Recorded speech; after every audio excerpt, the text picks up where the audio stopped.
তুই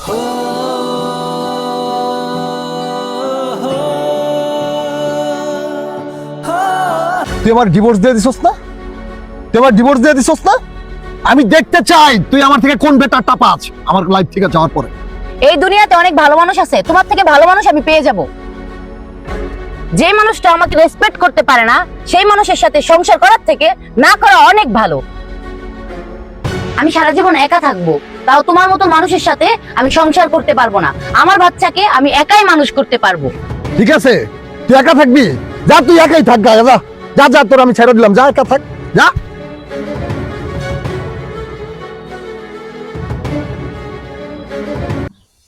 ও আমাকে বলছিল না যে আমার থেকে অনেক ভালো থাকবে, আমাকে ছেড়ে আসতে? এই হচ্ছে ওর ভালো থাকা।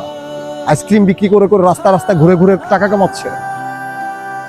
মনে হয় কোনো গরিবের বাচ্চাকে বিয়ে করছে, এই জন্য রাস্তা রাস্তা আইসক্রিম বিক্রি করাইতেছে।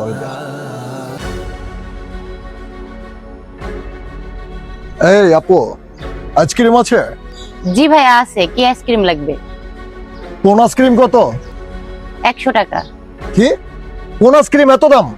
এটার দাম তো মাত্র 60 টাকা। না স্যার, 100 টাকাই দাম। আমি 90 টাকা দিয়ে কিনে আনি। প্রচুর গরম পড়ছে তো, তাই 10 টাকা যদি লাভ না করি তাহলে কিভাবে চলবো? দেখো, এত নাটক করো না, বেশি গরম পড়ে নাই।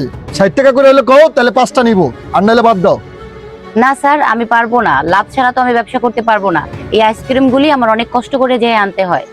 আমি মেয়ে মানুষ হয়ে একাই এই দোকানটা সামলাই।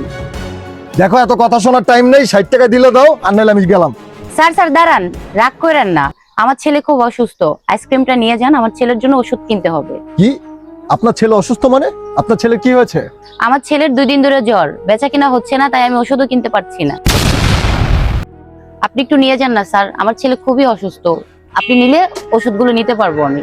আচ্ছা ঠিক আছে, তো এক কাজ করো, তুমি আমাকে 50টা আইসক্রিম দাও, 100 করে রাখো। কি? এতগুলো আইসক্রিম দিয়ে আপনি কি করবেন? হ্যাঁ, আমি 50টাই নিব। আর তোমার হাজবেন্ড কোথায়? তুমি যে রাস্তা রাস্তা আইসক্রিম বিক্রি করো, তোমার হাজবেন্ড কি করে? সে কি তোমাদের খেয়াল রাখে না? সে কি কাজ কাম করে? যদি কিছু মনে না করেন তাহলে একটু আমার সাথে সাইডে চলেন, আপনার সাথে কিছু কথা বলি। রাস্তা দাঁড়িয়ে তো আর সব কথা হয় না। ঠিক আছে, চলেন। কি যেন বলবেন? তাড়াতাড়ি বলুন, আমার আইসক্রিমগুলি বিক্রি করতে হবে। আচ্ছা, আপনার হাজবেন্ডের কথা তো বললেন না, উনি কোথায়?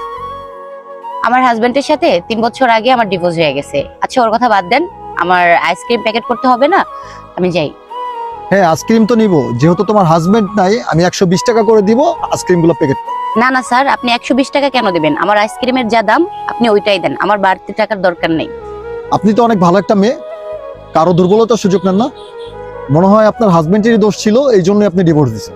আরে না না, কি বলতেছেন? আমার হাজবেন্ড অনেক ভালো ছিল, আসলে আমাদের ভাগ্যটাই খারাপ ছিল। ও তাই নাকি? তাহলে তো ভাগ্যটা আবার আমরা চেঞ্জ করতে পারি। আরে সাকিব, তুমি?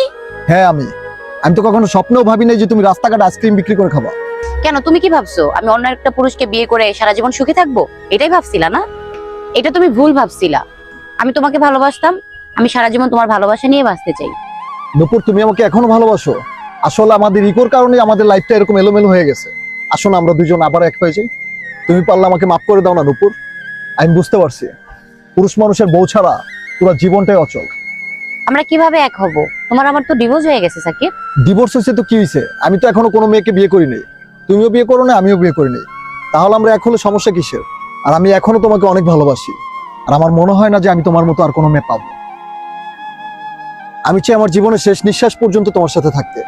আর আমি কখনো চাই না যে আমার বউ রাস্তাঘাটে এইভাবে হেঁটে হেঁটে আইসক্রিম বিক্রি করবে, আর আমার সন্তানকে এইভাবে মানুষ করবে, আর আমার সন্তান চিকিৎসার জন্য এইভাবে ছটফট করবে। এটা আমি কখনোই চাই না নূপুর।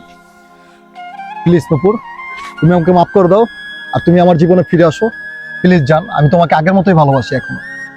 আচ্ছা ঠিক আছে, এক সপ্তাহে আমি যাইতে পারি। আমাদের ভালোবাসার ভিতরে আর কোনো ইগো আনবা না। ঠিক আছে জান, কথা দিলাম মৃত্যুর আগ পর্যন্ত তোমার ভালোবাসা নিয়ে বাঁচবো ইনশাআল্লাহ।